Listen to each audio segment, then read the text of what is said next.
ಅದು ಒಟ್ಟು 14 ನಿಮಿಷಗಳ ಕಾಲ ಮಾತಾಡೋಂಥ ಸರ್. ಟಿ ಬಿ ನಟೇಶ್ವರು ವಿನೋದ್ ಅವ್ರ ಜೊತೆ ಮಾತಾಡಿ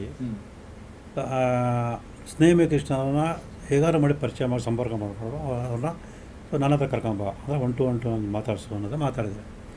ಆ ಮಾತು ನೀವು ಪೂರ್ತಿಗೆ ಅದು ವಿಚಾರಣೆ ಸಂದರ್ಭದಲ್ಲಿ ಆ ವಿನೋದವ್ರನ್ನ ತನಿಖಾಧಿಕಾರಿ ಕರೆದು ಇದು ಮಾಡಿ ಅವ್ರ ಮೊಬೈಲ್ ಇದಂಥ ಆಡಿಯೋನ ಕೇಳಿದಾಗ ಅವರೇ ಒಂಥರ ಗಾಬರಿ ಆಗ್ಬಿಟ್ರು.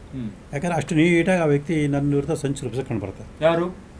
ದಿನೇಶ್ ನಟೇಶ್ ವಿನೋದ್ಗೆ ಸ್ಪಷ್ಟವಾಗಿ ಹೇಳ್ತಾರೆ, ಸ್ನೇಹ ಕೃಷ್ಣ ನಿಂಗೆ ಸಂಪರ್ಕ ಸಿಗಲಿಲ್ಲ ನೇರವಾಗಿ ಅಂತಂದರೆ ಅವ್ರ ಮನೇಲಿ ಯಾರು ತಿಳ್ಕೊ, ಅವ್ರ ಮುಖಾಂತರ ಸಂಪರ್ಕ ಮಾಡೋಕ್ಕೆ ಪ್ರಯತ್ನ ಪಡು.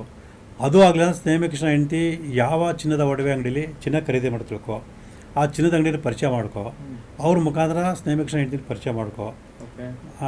ವಿನೋದತ್ತು ಜ್ಯುವೆಲರಿ ಅಂಗಡಿ ಇದೆ, ಹಾಗಾಗಿ ನಮ್ಮದು ಜ್ಯುವೆಲರಿ ಅಂಗಡಿ ಇದೆ ಮೇಡಮ್, ಬನ್ನಿ ಅಂತೇಳಿ ಕರ್ಕೊಂಡು ಹೋಗು ಮೇಡಮ್. ನಾವು ಸ್ನೇಹ ಕೃಷ್ಣ ನೀವು ದುಡ್ಡು ಆಮೇಲೆ ಬೇಕು ಕರ್ಕೊಡಿ, ನೀವು ಪರವಾಗಿಲ್ಲ, ನಿಮ್ಗೆ ಯಾವ ಒಡಬೇಕು ತೊಗೊಂಡೋಗಿ ಅಂತ ಹೇಳು.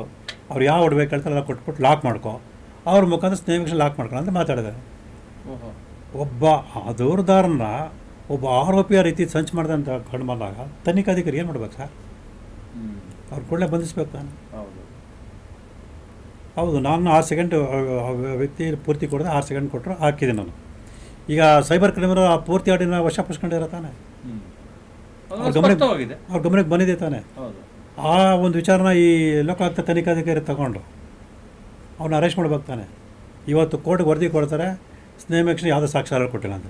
ನಾನೇ ಯಾಕೆ ಕೊಡಲಿ? ನಿಮ್ಮ ಇಲಾಖೆಯಲ್ಲೇ ಇದೆಯಲ್ಲ, ನೀವು ತನಿಖಾ ಸಂಸ್ಥೆಗಳು ಮಾಡ್ಕೊಳ್ಳಿ ತನಿಖೆನ. ನಾನು ಅದನ್ನೇ ಹೇಳಿದ್ದೀನಿ ಸರ್, ಪತ್ರ ಬರೆದಿನಿ ಲೋಕಾಯುಕ್ತ SP ಗೆ. ಇದು ಸೈಬರ್ ಕ್ರೈಮದಲ್ಲಿ ಆಡಿಯೋ ಇದೆ, ಆಡಿಯೋ ತಗೊಂಡು ಪರಿಶೀಲನೆ ಮಾಡಿ. 4 ನಿಮಿಷದ ಆಡಿಯೋ ಸರ್ ಅದು. ಯಾರ ನಡುವೆ ಆಗಿರೋ ಕನ್ವರ್ಸೇಷನ್ ಸರ್ ಅದು? ವಿನೋದ್ ಮತ್ತು ಟಿ ಬಿ ನಟೇಶ್. ಮತ್ತು ಈಗ ನನಗೆ ಬಂದ ಮಾಹಿತಿ ಪ್ರಕಾರ ಆ ಆಡಿಯೋನ ಲ್ಯಾಬಿಗೆ ಕಳಿಸಿ ಅದು ನಟೇಶ್ ಅವ್ರದ್ದೇ ಧ್ವನಿ ಅಂತೇಳಿ ವರದಿ ಕೂಡ ಬಂದಿದೆ ಅಂತ ಮಾಹಿತಿ ಇದೆ.